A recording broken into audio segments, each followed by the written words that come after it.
umendo awuthumela ngeke kube nathumela awumanje ngithumela uye sewazi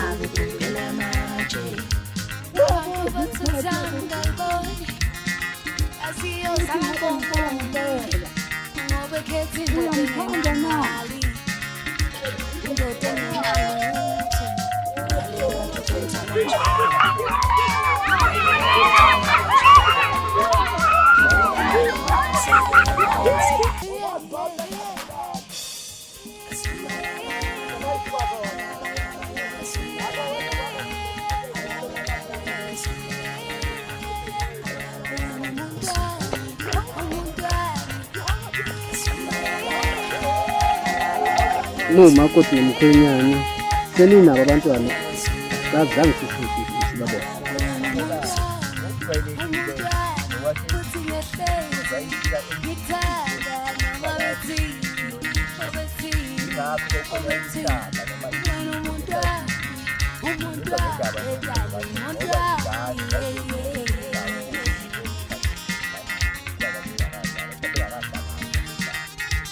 Baba, umakoti kufanele angenise endlini engenhla ukuze akhuleke ngokuphelele. Ngakho-ke, phisana utshwala. Ngisele kwama